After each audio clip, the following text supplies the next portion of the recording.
I had an older brother who was born with X-linked myotubular myopathy. They called it floppy baby syndrome. They even used the term a bad baby. He ended up living 18 months. My family always said he waited to go until I was there, and that me being there is what helped them move on. But they never really moved on. That's not something you ever move on from. So I grew up basically with my family constantly telling me all the time, you can never have children. If you have children, this is what's going to happen.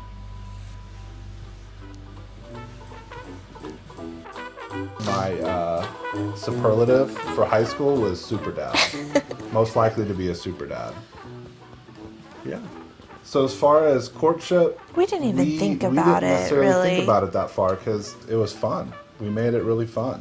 We were not trying to have a child. I started getting sick, and so I told Anthony, I was like, I don't know what's wrong. I called my mom, and she goes, are you pregnant? And I said, no, I'm not pregnant. That's impossible. Like, it's impossible. I'm not pregnant. I peed on the stick, and immediately it said positive. In that moment, time stopped. I could not, it was so surreal. I had so many things flowing through my head. Joy, but also horror.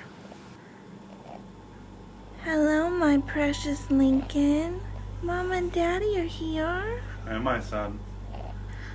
Oh, you're fighting so hard. We're so proud of you. So, Lincoln was born on December 14th, 2013.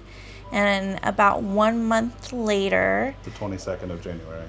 January 22nd, 2014, the video came out about the dogs. And I, couldn't breathe.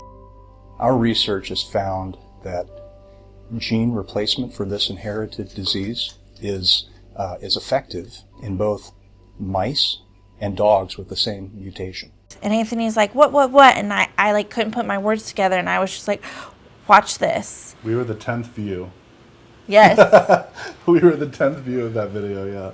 So the first experiment we did in just with a test dose, we saw within just 3 weeks that the strength not only increased, it had actually doubled in strength. And that by the end of 6 weeks, the strength in a very, very weak muscle was entirely normal. And that was just absolutely shocking to us. In fact, we thought something had gone terribly wrong with the equipment. We just couldn't believe it. That was hope. If you could ever have a definition of hope, seeing a dog go from what my son looked like in the NICU to running and jumping. Running and pulling on toys, that absolutely allowed us to be very strong. Hope is maddening. You can hope for this cure, but that's completely unknown territory. Here, give me this, and then the wedge. The statistic is 70% of the boys with MTM will pass away before the age of 2. Lincoln, I can't believe you're here. You're at the beach for the very first time. You want to see it? You want me to turn you around so you can see it?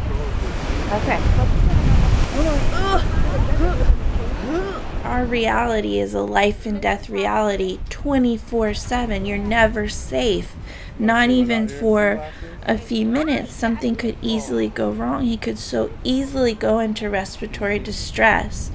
What's nice about these types of trips is that your all-consuming fears kind of get washed away literally by the thought of the beach, you know. Thinking the waves can just wash away that fear and just enjoy the time like that. For that hour that we were there, we were able to enjoy it with him instead of worrying about all the medical stuff. and you could just tell he was like, holy crap, this is a beach. You know, I could see that register with him. We got some great shots. I looked over, Lincoln was laying with Katie, just playing on the comforter. And, it was just that moment of us and everything that we didn't need to say. And it manifested in this embrace of, we just did this. We've made it this far. He's 3 years old. We're at a beach. Oh my gosh, we're here. And it was, we didn't need words. Once we were in the trials, we became friends with another MTM family in the Melbourne area. Their son Jamie's younger than Lincoln and has been very, very ill lately. His mother and I bonded because we're in the same boat, watching the calendar and waiting, praying for a dose date. Some of these parents are like, oh, my child's healed already and they just know everything's going to be okay. And I'm like, wow, I'm envious, but at the same time, I couldn't put my brain in that place, because if something happens, you're just crushed. I'm envious of those people that just know that everything's going to be okay. They just know it. I just can't get there. Hi. Bubbles. Ooh. You want to look at Mommy do it first? Let's watch Mommy. With it my tongue? Okay, so I'm gonna... I'm a little challenged. Yeah, Mommy, I'll hold it for Okay, you. thank you. Okay, try to touch it. Oh, that's really far over there. Try to touch it. This side. Maybe you need speech therapy. That's a hard exercise. It's all the way. Let me see. Touch your chin with it. All the way out. You can do it. Let me see. Touch it. Touch it. Touch it with your tongue. Stick that tongue out. Ah! Oh, that was a good one. Good job. Good He was job. doing like a little He's bit like and this, then... We say work hard and play harder. Yeah. You want to learn more of the song? You made the brightest days and the darkest nights. You're the riverbank. Yeah, riverbank is water. So we're going to say water. You're the... The reality is that I want my son to be around longer than I am here on this earth. But as a medical parent, I feel like you are inundated with a lot more worry and a lot more stress than any one person should ever be able to handle. When it comes to this ultimate decision of, do we give him a shot at normal life, literally and figuratively, or do we sign his sentence and let him ride this out as long as he can? I don't think a normal parent would have to deal with that. And yeah, that's pretty hard. Are you okay? Yeah. Are you with me? What's wrong? It just sucks, you know?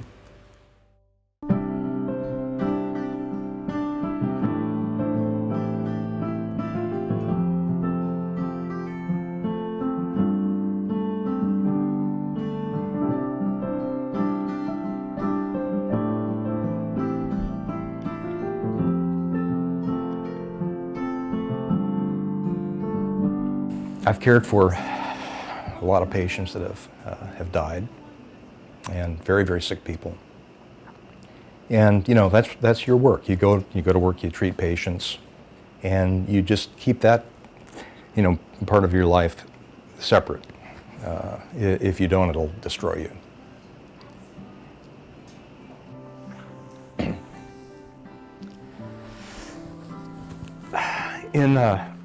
In medicine, we tend to compartmentalize, and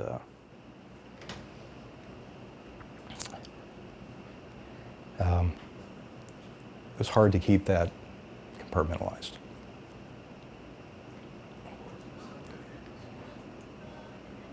Give me a minute.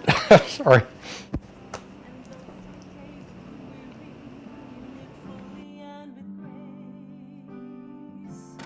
So let me see if I can put this in context for you. What happens is you have a defective DNA coding sequence.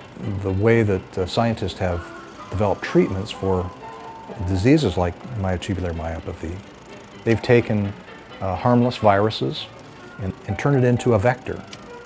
So a vector is nothing more than a molecular taxi cab. So imagine, if you would, a little taxi cab that is carrying a normal copy of MTM1, that's the gene, and is delivered to the cell and begins to produce, through the cell's machinery, myotubular protein. It's like your car needs a spark plug. Everything else is fine. You plug in the spark plug and the car just fires up. Because of the time after treatment, when the dogs, as you've probably seen in the movies, when they just get up and walk, it doesn't take long for them to take this new part, plug it in the right place, and the muscles just starts to function. So if you couple the effect we've seen in the dog to these boys confined in wheelchairs, you can't help but ask, is this a stand up and walk moment? This may be the most important thing I ever do as a scientist. Apparently he likes to pee on people, so we've now observed these dogs on a yearly basis, really for over 4 years, and they remain healthy and robust. We expected them, without treatment, to perish by 4 months of age because of the disease. They would die at about 20 weeks, and we treat them at 10. And that was mostly driven by us being a little risk averse, because right now at the experimental stage, the gene therapy is so expensive. We did not want to administer a very expensive batch of gene therapy and then have the dog die. Are you strong? Show me strong. Strong. Yeah. Whoa! Look at that piggy power. Show me piggy power. See. We can try and have informed hope by truly conceptualizing when the vector is injected, how it's going to kind of replicate and take over and flush out all the defective protein and leave the good. And all of that theory is there, but there's still a lot of unknown. And when it comes to a lot of unknown, you tend to say, well, the sky's the limit. Since it's unknown, why not believe that he's going to be fully cured and walking on water? You really squeeze it. I feel it. Mama. Oh, you're squeezing me tight. Hold me close. Hold me close. Why not believe that he's going to get this drug and go on and live until he's in his 80s and has a big family, and this will all just be some crazy ass fairy tale that we went through. No. This is not. No. Alexa, terrible. Stop. You want the Cool in the Gang celebrator, right? Anthony, you meant to say, Alexa, play the song Celebration. Feel better? I'm gonna go get more stuff. Right? Yes. Alexa, play Celebration. Come on. Too many voices. There you go, Anthony. Oh my God. In October 2017, Lincoln finally got approved to get his shot, and we were over the moon. Out of control. Super, super thrilled. Gene therapy.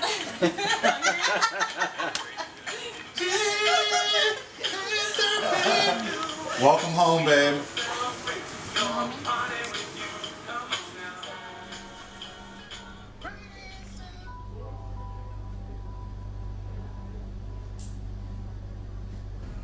He just turned gray on us, like within seconds. You could see the light go out. Like you just saw him leave. You saw it. I just can't explain it any other way. I didn't think he was gonna make it. That was my first thought when he coded, like, oh my God, we are gonna lose him months before we can save his life. Like, that is just unacceptable to me. I felt like I was willing him to come back. I just want this to be done. It's better when you know one way or another. Like, is it going to be a positive thing, or is this going to be, the death of him?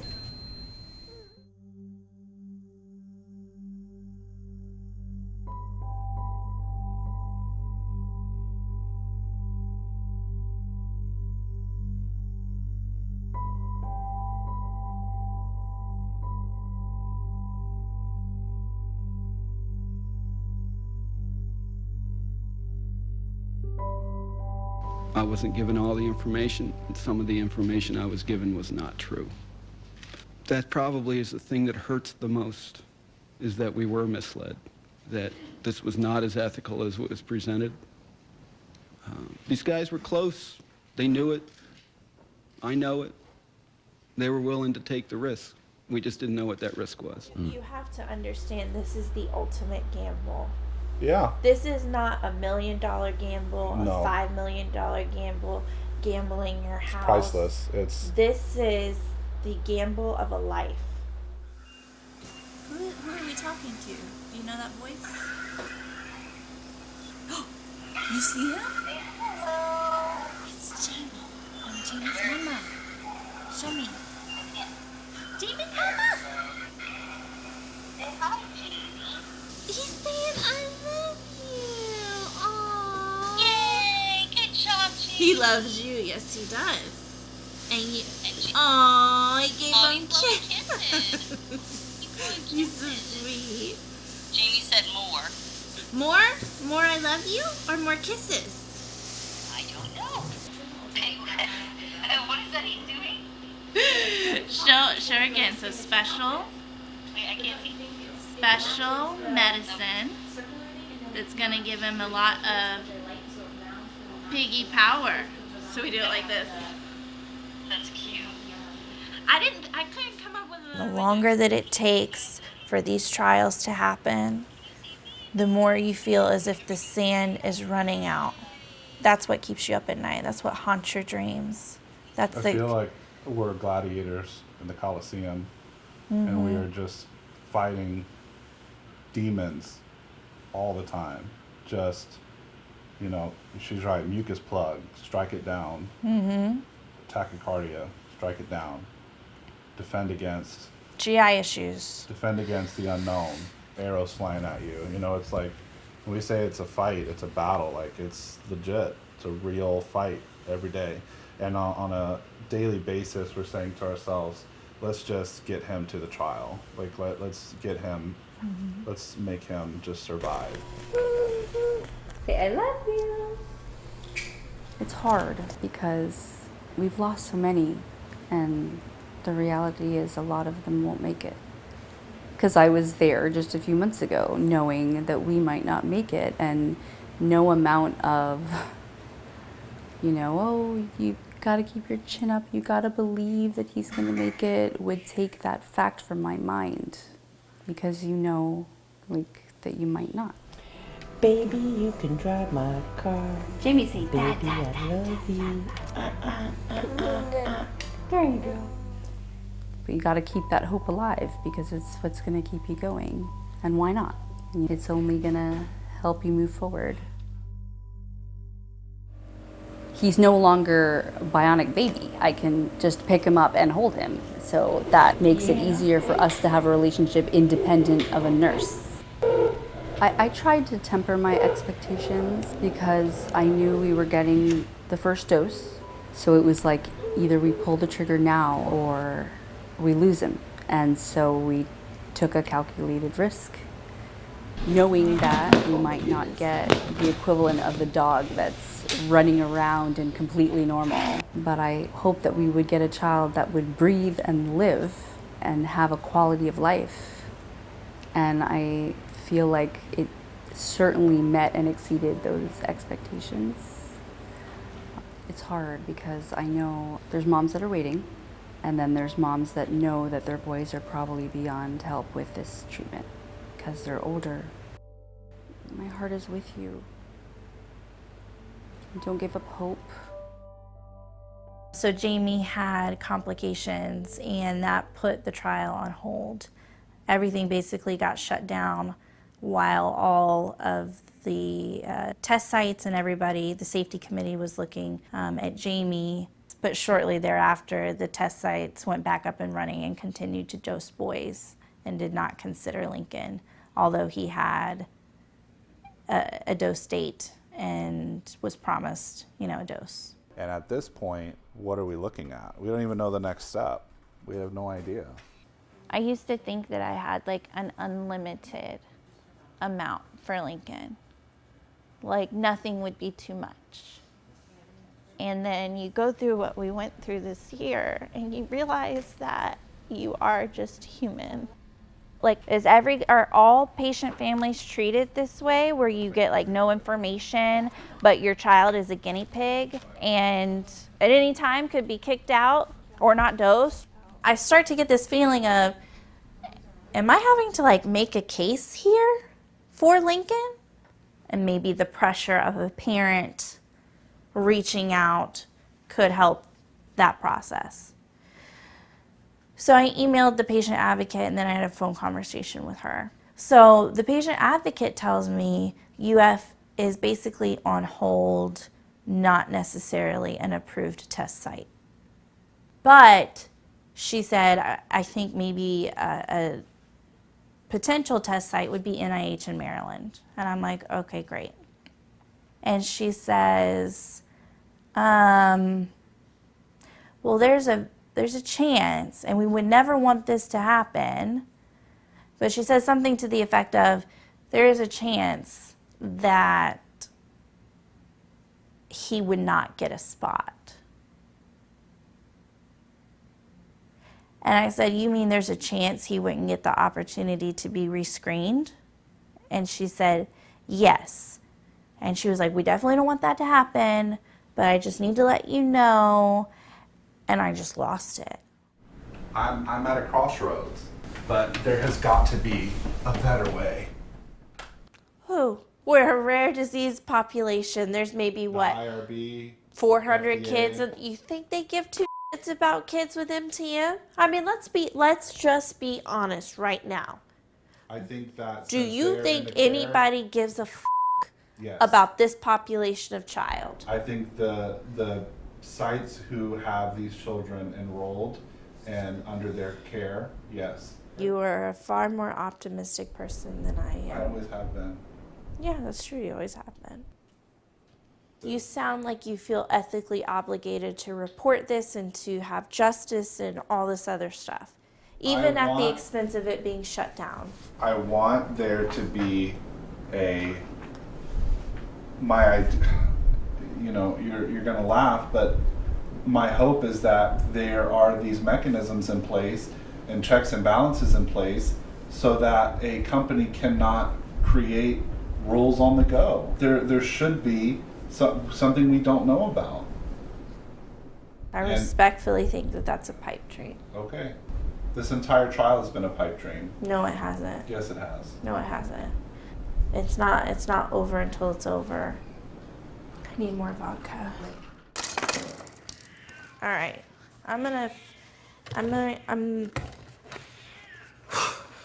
figure this out. I can make this work. It's not over. It's not over. I just have to get clever. There's always another way, and I can just figure it out. This is the world we live in. Doesn't mean I have to accept the way it is and hope for better. Wow.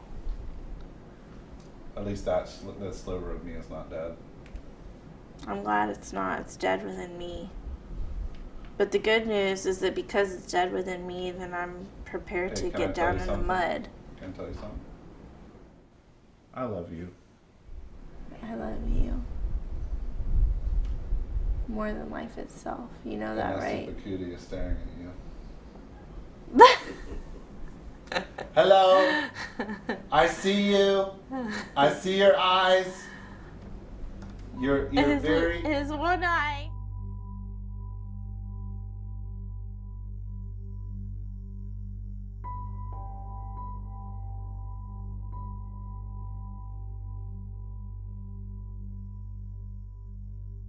Oh, you love. Hold on, hold on. Oh, love on me. Oh, I love you, my best friend. Mr. Owl. No! No! I already smelled this one. I do not want to smell that one. No. Why? Do I have to? No. Oh, jeez. Oh, my gosh. Oh, P.U. Oh, that's so stinky. Oh, you think I'm gonna faint? Don't even say it.